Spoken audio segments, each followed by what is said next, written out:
Quickly, before the show gets going, I just wanted to note that you are listening to a rebroadcast from over the summer.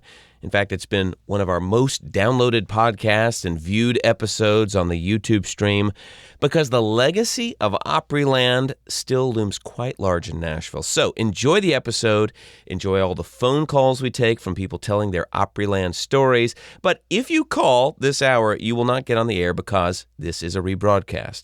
One more note, we talk a lot about a new documentary that relied on submitted home video footage from a lot of listeners. It's called A Circle Broken. Enjoy that show and enjoy this one. I'm Blake Farmer, and this is Nashville. For 3 decades or so, summertime in Nashville meant a visit to the one-of-a-kind theme park set to music, Opryland. It's a place we love to miss and one whose story continues to reveal itself nearly 30 years after its closure. This hour, we're going to meet some of the people who made Opryland a singular attraction and chronicle the legacy of a theme park that set the aesthetic for Nashville's booming tourism industry. And we're going to start today's show by hopping aboard Beatrice. It was a locomotive custom-made for the park, I believe, that ran along the Dixie line that encircled the rides and the stages. Yeah, there it is. Bring it in. So up here on the train with me is historian David Ewing. We're on this train. We're circling the park. What are we looking at as we're locomoting here?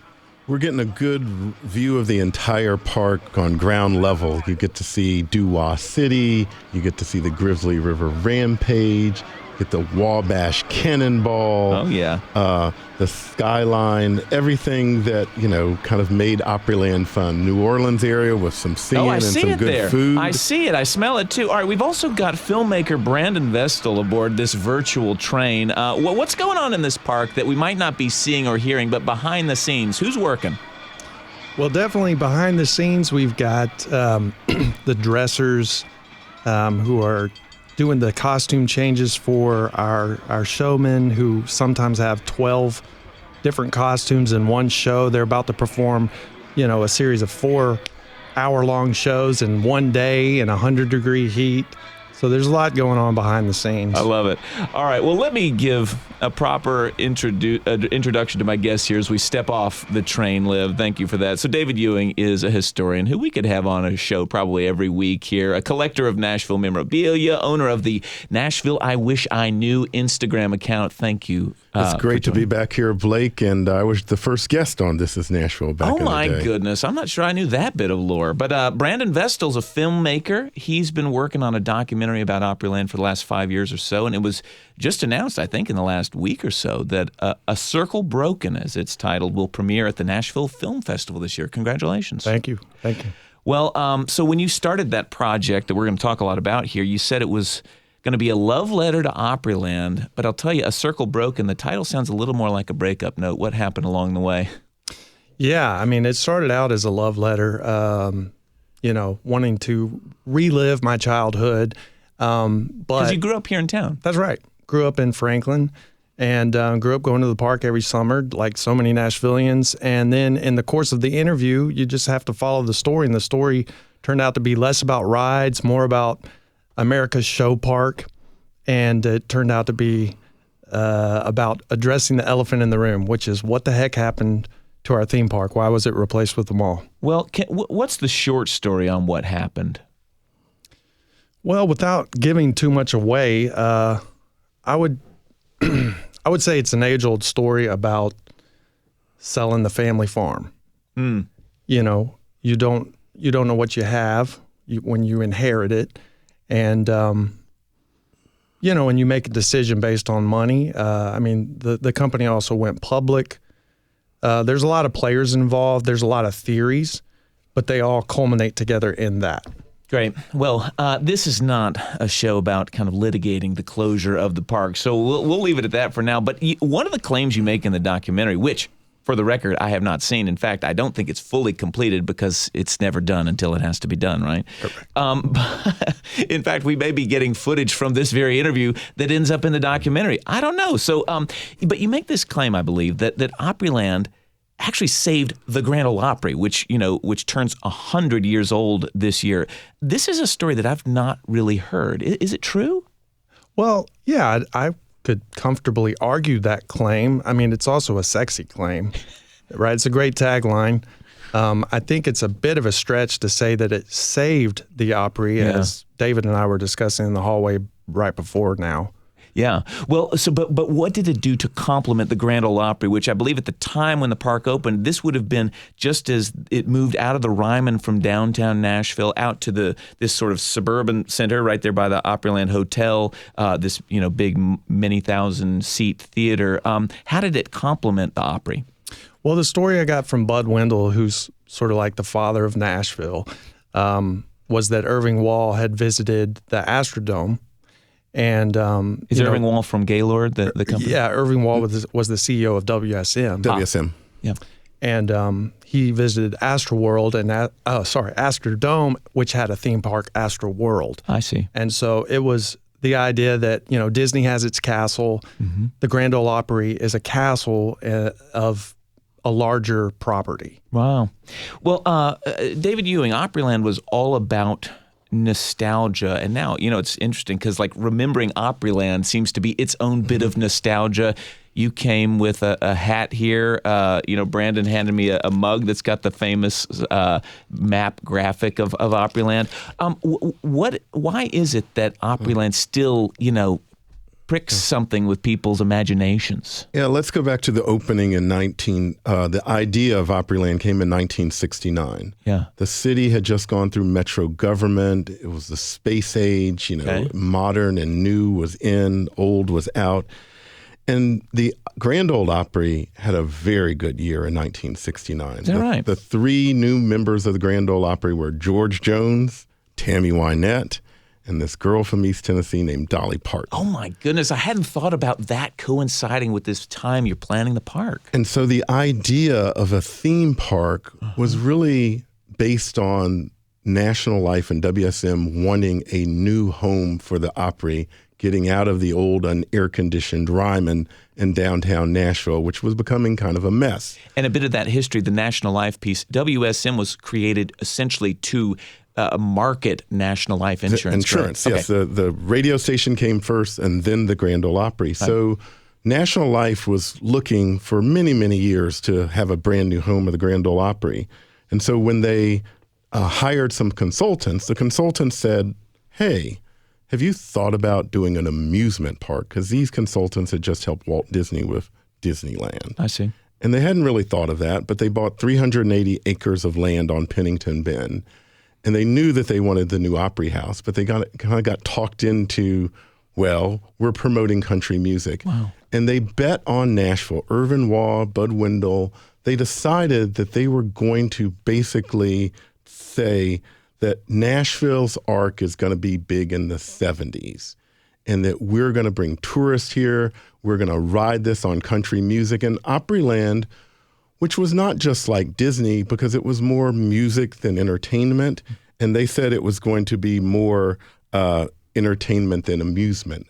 But it would highlight what they called America's music, which was country, folk, blues, jazz. That's why we had the New Orleans era. Yeah. So in 1972, so they break ground in 1970. Mayor Beverly Briley, they literally breaking ground. They have a team of mules and a plow. Just for show? That's how, just for show. Wow. It's old farmland, and that's how they broke ground.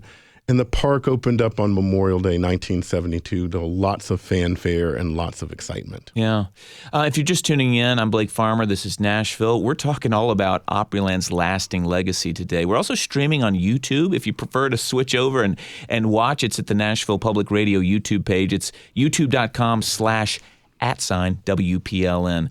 All right, so so it was more about shows than maybe rides. But Brandon, what did happen to those rides that were Opryland? I hear that they're around and that people can still ride the Tin Lizzies somewhere. Yeah, several of the rides were relocated. The majority of them were scrapped, though. Yeah, they were taken to Indianapolis, isn't that right? And Six Flags was planning on doing something with them, but they just sat in a field for 5 years. Like a amusement park graveyard. Wow. Waiting for someone to buy them or adopt them, but a lot of it just they just rusted. Well, David, how did the development there of this park proceed after 72? Was it welcomed with open arms and high attendance? It was, and in fact, Bud Wendell said that he predicted kind of it would help bring more people to the Grand Ole Opry too. Yeah. That they were shooting for this million number. But if you gave people fun, and older Nashvillians remember, today we have the Zoo and the Country Music Hall of Fame and the Frisk Center and all these other big attractions. But back then we had the Hermitage and the Parthenon and Fort Nashville and a few other little things. The WSM and the Grand Ole Opry and Opryland brought a majority of the tourists into Nashville. Yeah. And so when the park opened, Nashvillians showed up, people from all over the country showed up because we are a driving distance to half of the country's population. So bus tours, church groups, all sorts of tourists. This created the modern tourist industry in Nashville. And yet kind of missed the boom times, really, of the last few decades. And we'll get to that in a moment. But Brandon, so it wasn't the rides that made the park this singular attraction. It really was all the shows, and I guess that's kind of what you found through your reporting for your documentary. And I'll say, like, as a kid, I don't remember ever wanting to wait around to go to the shows. I'm like, let's go get in line for the Screaming Delta Demon. Same as you, I'm guessing. But what did you learn about live entertainment that maybe you didn't appreciate as a 12-year-old? Well, they had the management at the time had good relations with Disney. And I thought it was really interesting that, Disney would send their people up to Opryland to see what they were doing. And the consensus was, well, we're not going to be able to recreate what you guys are doing here in Nashville because of the talent pool. One really interesting thing they did was a national tour to find talent. And Bob Whitaker described it as American Idol before American Idol. Yeah, and we have Bob Whitaker on the show coming up, and we'll hear directly from him. But yeah, it sounds like they really pulled talent from all over the country, which is kind of amazing considering this was kind of a startup. Yeah, and that talent went on to Broadway, Hollywood.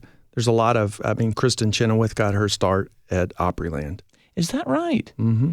Like just working a show during the summer. A show called Way Out West. Is that right? Yeah. Well, so many people have made that path. I wondered, David. I was looking back because I was thinking I even remember growing up having like season passes, which would not have necessarily been something my parents would have splurged for. But then I looked, and like in 1990, I think a season pass was like $35. No, I remember buying a season pass in high school for $25, and that let you in as much as you want, and the parking pass was only $5. Yeah. And so back in the day, people literally, Opryland was Nashville's babysitter. People just left their kids at the park and then picked them up at the end, and it was fun, and it was good fun, and it was uniquely Nashville. Yeah, well, yeah, and I don't think that's how we treat theme parks these days. I'm sure the price point beyond inflation would be somewhere much higher.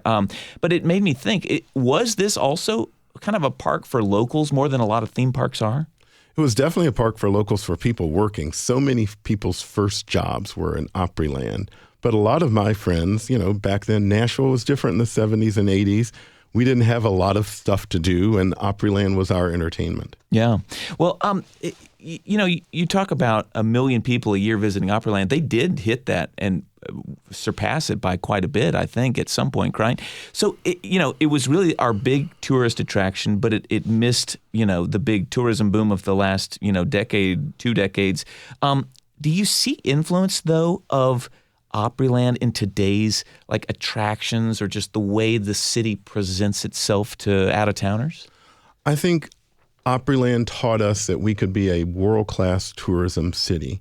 And it also taught us kind of Southern manners and training, the people that work there, that you smiled, that you presented yourself nicely. Didn't you say there was an Opryland wave or something? When the train went by, you were supposed to stop what you were doing, turn, smile, and wave toward the people on the train. Wow. Well, so you're saying it almost taught everyone here that, well, we act a certain way for tourists because they want to have an experience when they're in Nashville. And we liked them. And Opryland was just, there's nobody that had a bad experience in Opryland. It was just always fun. Yeah. Brandon, I'm wondering, obviously the documentary you've been working on for so long has nothing to do with Dollywood, I don't think. But I remember when I was little thinking, oh, there's this little park in East Tennessee called Dollywood. And now, I think I looked and it's like last year there were more than 4 million visitors or something like that. Like, is there anything the success of Dollywood tells us about how well Opryland would have done if it had remained open? Oh, absolutely. And I heard that Dollywood, the year after Opryland closed, the visitor count increased 600,000.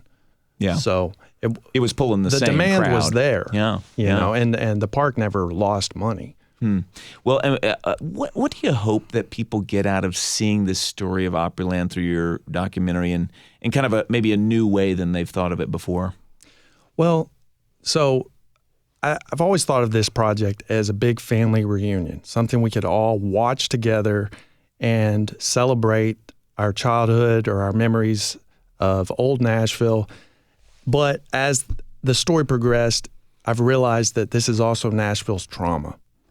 And so part of this project, while it's a celebration, really does need to address the elephant in the room.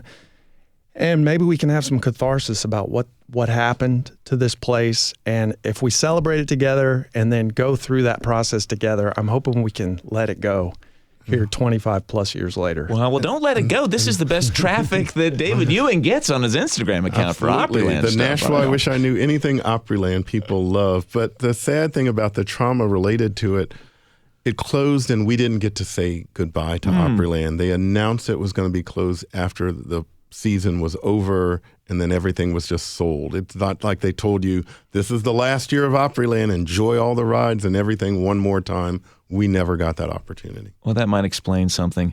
Brandon Vestal's documentary is called A Circle Broken. It premieres at the Nashville Film Festival in September. David Ewing's a historian and the man behind the Nashville I Wish I Knew Instagram account.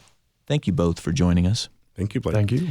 All right, so coming up, we will dig into the live show history of Opryland, including a chat with the man we just mentioned who oversaw entertainment, and also hear from some of the performers who got their start singing and dancing on Opryland's many stages. Stay with us.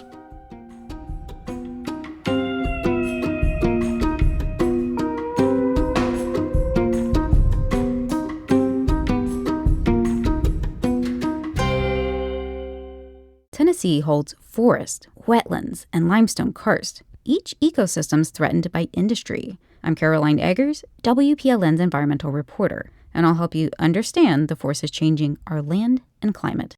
You're listening to a rebroadcast of one of our most popular episodes from over the summer about the lasting legacy of Opryland USA. A documentary about the controversial closing of this one-of-a-kind theme park premieres at the Nashville Film Festival. We take phone calls throughout the hour also, but since this is a rebroadcast, we will not be in the studio there to pick up your calls. So thanks for listening today. I'm Blake Farmer, and this is Nashville.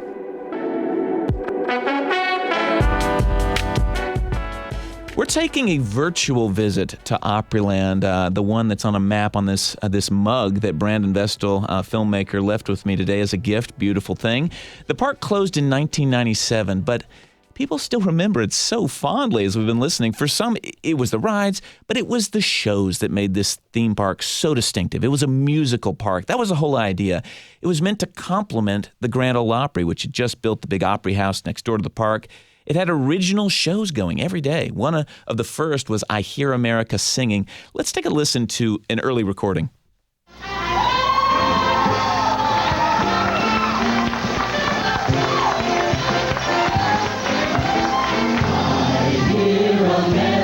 Singing the songs that for years have been bringing us closer together. We hear them wherever we go. That was a clip from, like many clips of family footage from that's been posted on YouTube. So our next guests lived and breathed this show and many others. Bob Whitaker was the general manager of Opryland, among many other titles along the way. His career spanned both the opening and the closing of the park. Bob Whitaker, thank you for joining us. I'm glad to be here. Thank you, Blake. Yeah. And Jennifer Roberts, who spent many seasons on the stages of Opryland, 7, I believe, one of hundreds who started a career in show business by learning the ropes at Opryland. Welcome to This Is Nashville. Thank you, Blake. Well, Bob, I've learned that Opryland shows really were special, even among other theme parks, including like the Disney parks, because it was all live, even the orchestration. Nothing was canned. Why was that important?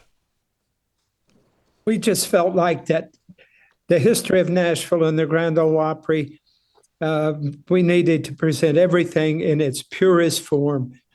And the purest form is having live musicians sitting there with their instruments and having live singers on stage singing with their beautiful voices and not amplifying it in any way other than just enough to get it out into our audience. So live music, live entertainment was the theme for our park. Well, that's kind of a personnel issue, though. I mean, how do you find so many people to be part of these shows? Well, Brandon just mentioned that I had said that we had the original American Idol. Right. We wanted to find the very best talent that we could find to come in and present our material to our wonderful audience. So we would do an annual audition tour of anywhere from 32 to 36 cities, going from New York to Los Angeles and from Minnesota down to Florida. And we found the great talent all over this country. Well, some of that talent, I guess, is Jennifer Roberts sitting here. How did you get cast? Well, I love to tell the story that when I was 17-ish, we lived in Detroit and we had relatives in West Kentucky and Southern Illinois. So on one of our trips home, my dad really wanted us to experience the live music park. So we went to Opryland, and I remember standing in the line at the American Music Theater for an hour in the heat, looking forward to going into the air conditioning. And I remember they were bench seats, went in there, the curtain went up, the most amazing orchestra I heard right away. And then these amazing vocals, the amazing solos, and that brilliant choreography. And I knew at 17 that I wanted to work there. So fast forward, I moved to a school called Wayne State University. I had already been doing some summer stock, and I intensified my dance training, and I always had classical voice going on through that. And then I did a lot of stage productions. And one day I saw the audition brochure for Opryland on the wall at my school, and I said, I've got to go. So I raced my car from Wayne State over to, I think it was maybe Detroit Mercy, another college, and I ran in. And I think John Haywood said, we're closed for the day. It was like 3:02. And he said, oh, please, please, please let me sing. I've always wanted to work at Opryland. So they let me sing. I don't remember what I sang, but I believe that Lloyd Wells, the park musical director, had me sight read. And then I knew that Gene was going to have us dance. So I got to dance. And I remember, whatever you do, sell it, sell it, sell it, have joy. So I got the call that I was hired, and I was so thrilled. And I was put in that very show that I always wanted to be in, I Hear America Singing. So It was a thrill to go from the desire and hope to be in that show to actually be cast in that show my very first year. Wow. Well, you put me in touch with Michael Denby Kane, who spent several years at Opryland until, he was telling me that I think at some point the Whitakers said, sorry, you're not going to be at Opryland anymore because it's time for you to go to New York City. But let's hear this clip from Michael Denby Kane. I soaked up show business at Opryland. We did television shows. Obviously, we did live performances. We did industrials. We did everything that you need to know to be in a performer in show business. And so in every way, it taught me how to conduct myself on a television set. It taught me how to conduct myself, certainly, and do 4 shows a day, and what that took, the stamina it took to to do that, then that turned into 8 shows a week on a Broadway stage. And so when I got to New York, I was prepared. Yeah, and Michael Denby Kane, Bob Whitaker, he has some very kind words, as you probably know, for you and your wife Jean, who was the choreographer way back. But Michael Denby Kane now has a dance competition, an educational organization. But Bob Whitaker, did you see these shows as the kind of training ground they ultimately became for folks like him? Well, absolutely. You can't keep the kind of talent that we put under contract in a cage. People, producers from Nashville, from New York, from California would come to Nashville and look at our shows, and they would see bright spots in those shows, and they would say, how do we get in touch with these people? Can you help us make? Yes, we saw that was an opening door. And we believe that there was a time in every entertainer's development that we needed to push them. And when we couldn't push them any further, it was time for them to move on, not to get rid of them, but to make sure that they went on and took the next step in their career as an entertainer. Well, it sounded like at some point you all realized how often this was happening and got to counting. How many people left Opryland for Broadway? Well, at one time, I think we looked at playbills and saw that there was more than 50 alumni performing in New York on Broadway stages. At a single time, you're saying? At a single time. Wow. Yes. If you're just tuning in, this is Nashville. I'm your host, Blake Farmer. We're talking about Opryland's legacy today. If you prefer to watch the show, there's actually not a ton to watch right now. It's just me because our guests this segment are remote. But we're streaming on Nashville Public Radio's YouTube page. It's youtube.com/@WPLN.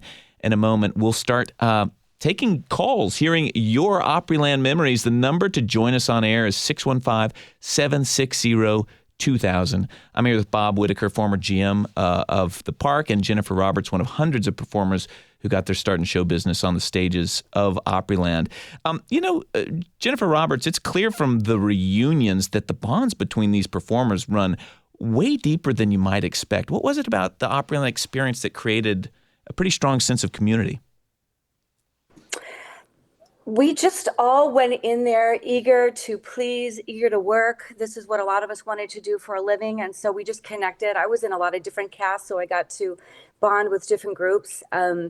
We all knew that the bar was very high. There was just a genuine love and respect for each other. And I just started going to the reunions two would have been like 6 years ago. And so I just felt like I was with friends and we had never been apart. It was just an instant reconnection, bond. Some of us were really good about staying in touch over the years, but most of us were there before, social media. It was hard because people moved a lot. It was hard to stay in contact. But we've rebonded so much through Facebook and Instagram, and the bond is strong. I think it's because everybody was there to work and everybody never really felt that it was work. We worked so hard. There was just a camaraderie and it was genuine love. It was season by season, right? I mean, you're talking about running from kind of Memorial Day to Labor Day mostly. When did Bob? Do you remember when the Red Cast actually started? Was it around Memorial Day? Actually, it started in March, and the Blue Cast came on in Memorial Day. That's what I thought. And then we had a combination of the cast that would stay on through October. I see.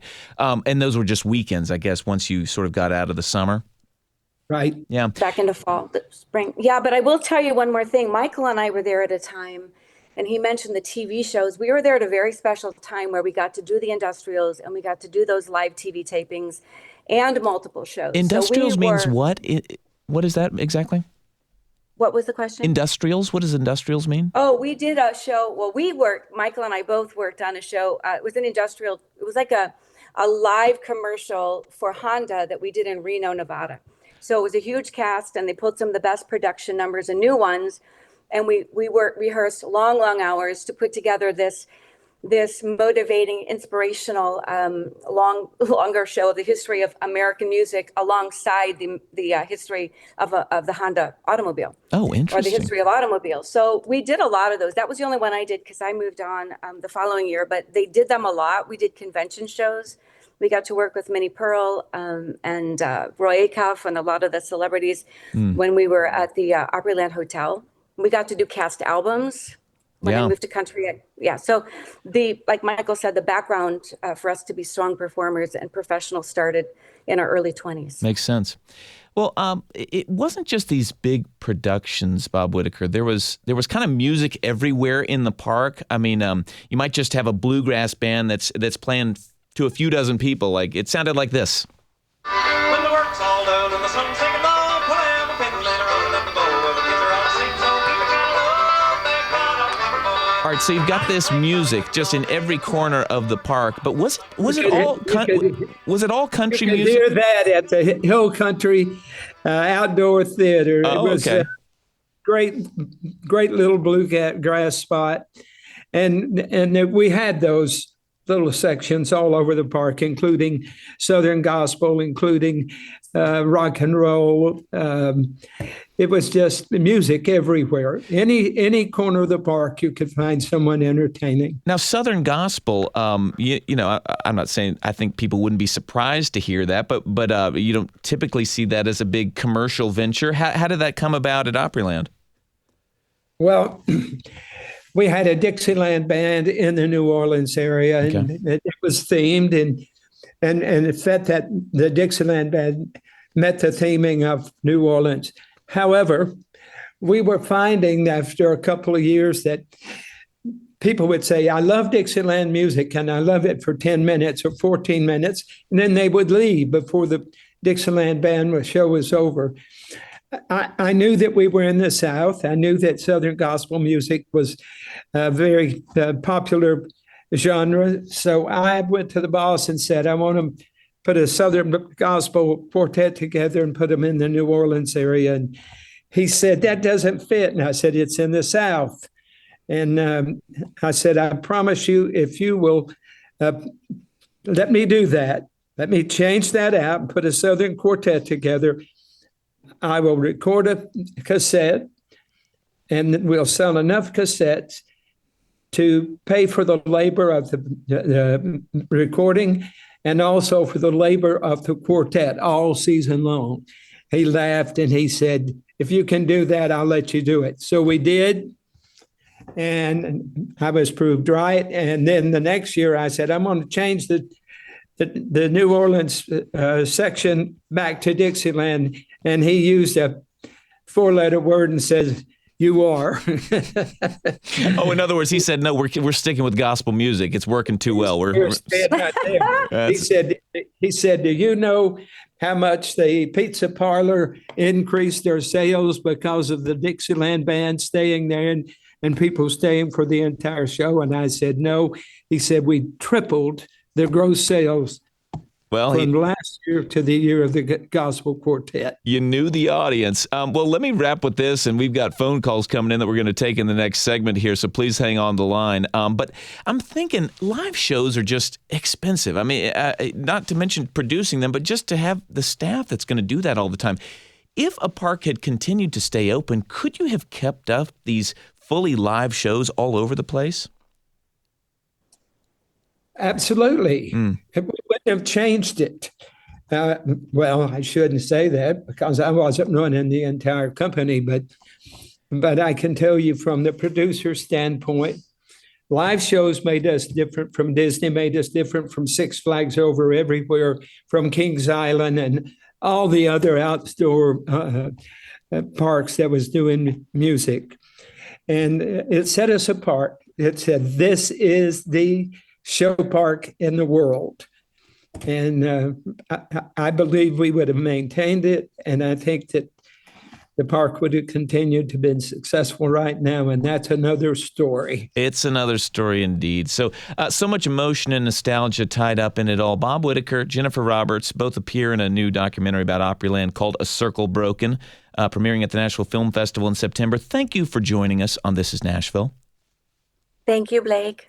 Thank you, Blake. You're welcome. Oh, Good to well, see you're you, welcome. Bob. Thank you. All right, so now it's your turn to talk. What are your favorite Opryland memories?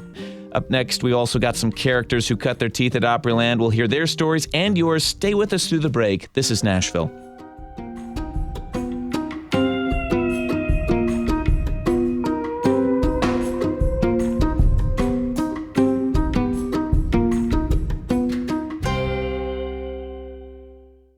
Hope you're enjoying our episode about the lasting legacy of Opryland USA.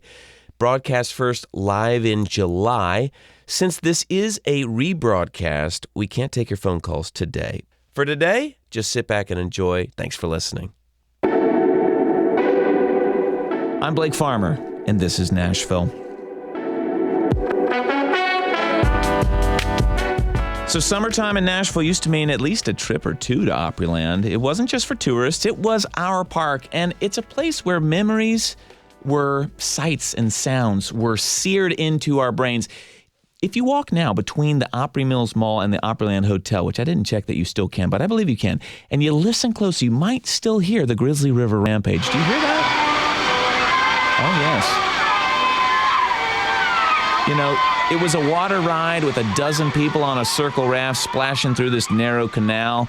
We're wrapping this hour on Opryland talking about your favorite memories and ours. You can call to join the conversation at 615-760-2000.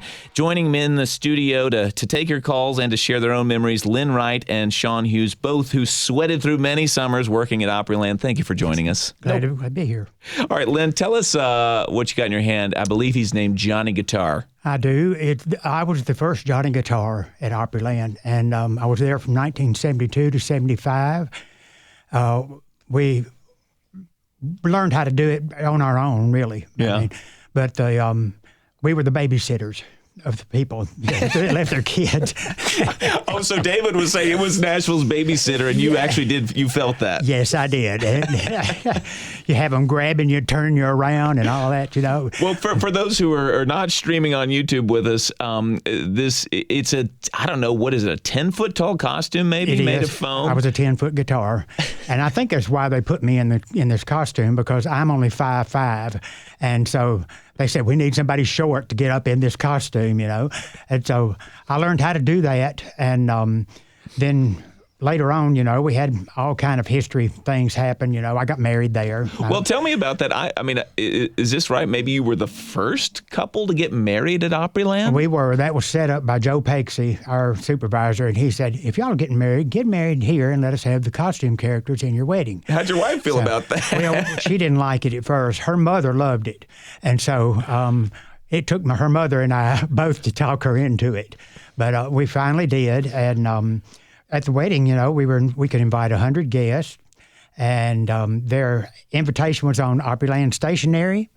And let's see, we had I sang to her before she came across the bridge. As Johnny Guitar, or no, did you as yourself? No. Okay. And she said they wanted me to get married in my costume, and my wife said, absolutely not. I'm not doing that. So Emily wouldn't have any part of that. But, Emily, your wife. Yes. Who's still your wife after what, 50-something? It'll be 53 years in August, and it's Emily. Yes. All right. Well, it took. Sean Hughes, who's with us, is now a comedian, a family entertainer, known by many as Sean the Balloon Guy, but it all started at Opryland. What characters did you play? Oh, gosh. My actual entertainment career started in, and I've got it up right here, because I had to go back and literally map everything out. It was 1994. Okay. I started working the park in 1985, but my actual entertainment career started in 94, where I did roving clowning. Oh, so before that you were working there, but you were making funnel cakes or sweeping up popcorn or something? No, I was a Big G. This is one thing that Lynn and I have in common. He was the original characters, the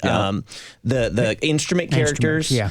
Where I was shortly after Lynn's time that Big G took over General Mills, Big G cereals, and they were a sponsor of the kids area. And I was the other costume characters in high school, where I was, anything from Trix the Bunny Rabbit to Count Chocula, Honey Nut Cheerios be. This helps because as I was preparing for this, I saw pictures of characters that I'm thinking, why are they at Opryland? It was because General Mills was sponsoring the characters being there. Yes, they had sponsored the children's area, which was close to the American Music Theater. I see. All right, so you stick with entertainment all these years later. How did it shape the work that you do now? Oh, it massively shaped the work because Opryland was like an ultimate training ground. I guess so. I went from working at Opryland, then for about 3 summers after that, I worked at a theme park in Utah because some of the Opryland staff went to this theme park in Utah, then went on the road with Brooks and Dunn in 2001 as a part of the Neon Circus, which was a fantastic experience. Oh.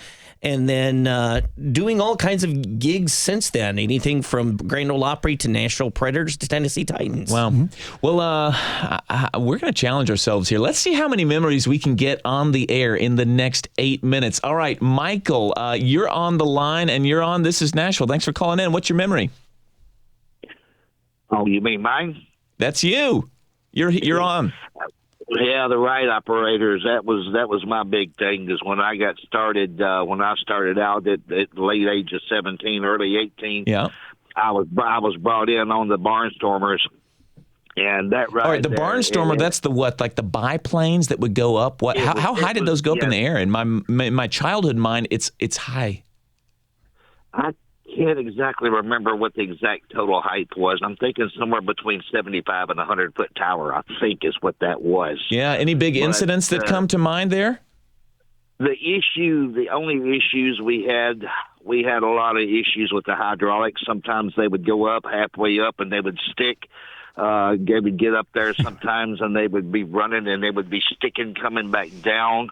And the weather would be another issue. If the wind got up, say 15 to 20 mile an hour, the entire ride was shut down because of the cabling that was on the actual carriages. It spun you around in the air, and lightning was the other issue. Oh yeah, it was literally a big lightning rod. Well, you're getting nods here in the studio, recollections that ride was always having to shut down for wind or lightning or hydraulics or something else. Michael, thank you for adding to the conversation. We'll go to Meg in Brentwood. What are you remembering about Opryland today? Opryland was the best training ground there was in America for singing and dancing and musical theater. There was never a point when the park was opening and doing live shows that there wasn't a former performer on Broadway. They were always able to go straight there. And you didn't just show up and do your show. You showed up and you warmed up your body and learned dance while you were doing that. And if you were a dancer, you still had to learn how to sing. And you were pushed and you were guided. You were appreciated. You were poor, but it was the best.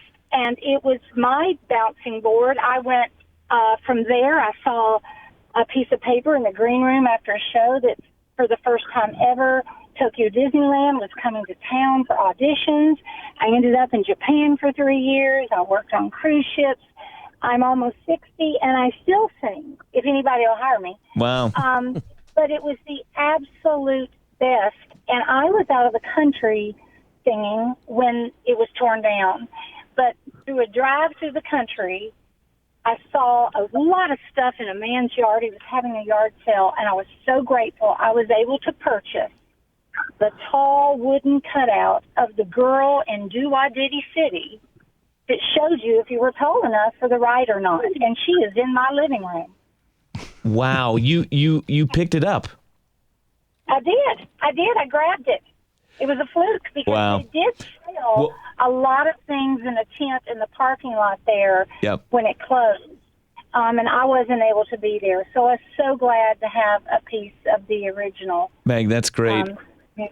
Lynn, you're nodding along here with talking about the caliber of performers who were there at the shows. Do you have memories that those shows were kind of better than you might expect in the theme park? Yeah, we love to go see I Hear America Singing. Yeah. And they would update that show, right? It's not like it wasn't the same show from day one. Yeah, and it was such a good history of music, like from the 20s to the 70s, 90s, whatever. And it was there were songs that went around everything happening in history, whether it was a depression or a war or whatever. It was all put together so well. Well, Lynn, thank you. We'll take some more calls. Mark in Cookeville, you're on This Is Nashville. I actually got my start in 1985 at Opryland, and I auditioned in Birmingham, Alabama. Bob Whitaker pulled me aside at that audition and said, if you get another offer from somebody else, you need to call me. Wow. And so I called Opryland and ended up getting hired in 1985 and worked there until 87.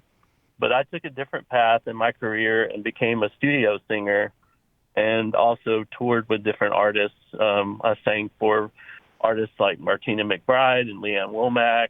I sang on albums for Garth Brooks to Alan Jackson, George Strait. So I took a different path with my career, and I really feel like I owe it all to Bob Whitaker for bringing me to Nashville. Wow. Well, I'm glad he's listening to hear it, Mark. Thanks for sharing, Mark in Cookeville. And Lynn, you did studio work as well, right? Singing? I have done singing, and I got to sing backup for Dolly Parton. Well, that's something to write home about. It was the song "Whispering Hope" on her the American. Oh, beautiful. We're going to take another call. Mike in Dixon, you're on This Is Nashville. Subject. I feel like this is a subject you could literally go hours and hours on because it's such a hot button topic. It's feeling that way. It is. We're out of time here, but I will tell you one of my favorite memories in life was me and a group of high school friends went to Opryland just randomly on a Saturday and found out they were having one of those Mayberry reunions. Yes. And I got to meet Barney and Ernest T. Bass and Otis Campbell and, all my heroes from that show. And that was one of my favorite memories. And this was pre-internet, so, I'm sure they had advertised it like in newspapers and stuff. And that was literally the biggest attendance day. If they'd have planned right, they could have got Andy Griffith in, but they were like, we don't know if this is going to be big or not. And it was so huge, like, restaurants ran out of food. It was just the biggest. I don't think they got more attendance in one day than that particular day. Yeah. You're saying, though, that it was like all the characters from Mayberry, except for Andy Griffith. Yes. They could have gotten him, but they were like, we don't know how big this thing's going to be, and it would just exploded. Mike, Andy and Opie were the only two, I think, at the time that were not there that were still alive. I think Aunt B had passed, but Andy and Opie were there. But I will just say, there are good people in the world because I showed up. I was so excited. The tickets were sold out, and the nicest lady handed me her ticket that her husband had decided not to come, and that was how I got to experience that day, and it was so wonderful. Mike and Dixon, what a beautiful story. We're going to squeeze in one more call. Timothy in Hendersonville, you're on This Is Nashville. Hi, how are you? I'm good. Our time is short, but what's your memory? Well, I started working there from 1984 to 1991. I was a supervisor from 1988 until 91. And I was recruited over at Beach High School to come work in hospitality. I worked in the New Orleans area, in the Riverside area, as a sweeper. The day I turned 18, they put me right on the carousel on the lake, which was an antique carousel. Started working there, and then that fall I moved over to the Flume Zoom, where I met one of my closest friends till this day, 40 years later, Kurt Berger, and we've stayed in touch. But one of the funny things about that ride is because obviously the Flume Zoom was a waterlog ride, and underneath it, for whatever reason, that's where they did the Screaming Delta Demon. And whenever the rides start to overflow or back up, the water started coming down, but the Screaming Delta Demon could not have a drop of water ever on it. And every time it went off, we had to call the WIC girls over there and say, you got to shut your ride down. You're about ready to get flooded. And during the fall, we had so many leaves, they stopped cleaning them out. The ride would shut down, and we'd have to explain to people. But it was a great time there. And like I said, I run into people all the time that work there, and it's been great. Timothy, great story. It's what we're going to end on. It's all the time we have. Thanks to Lynn Wright, Sean Hughes in the studio. Both were roaming characters and performers at Opryland for many years. And we'll have links on today's show post, including information on the documentary premiering at the Nashville Film Festival. And thanks to filmmaker Brandon Vestal for sharing his work with us this hour. If you want to listen back, search This Is Nashville wherever you get podcasts. You can also just ask a smart speaker to play the latest episode, or you can watch. The stream is archived at Nashville Public Radio's YouTube page. This Is Nashville is a production of Nashville Public Radio. Today's episode was produced by me, directed by Tasha A.F. Limley. Our board operators, Liv Lombardi. Answering the phones, it was Mary Mancini. Masterminds behind that theme music are Larange and Namir Blade.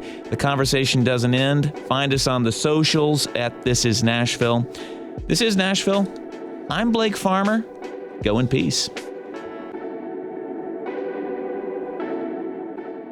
I hadn't been in the dating field for 40 years. How do I start a conversation with someone? You know you're older, but you're smarter at the same time. This Is Nashville is going to go there.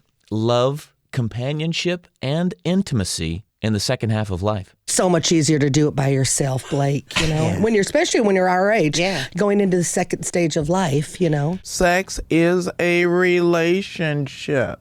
Is not an activity. You know what I'm saying? We'll figure out what we're saying as we talk through the personal stories and expert insight. We're covering topics from digital dating, sex and changing bodies, to medical myths, healing psyches, and long-held identities finally coming into full expression.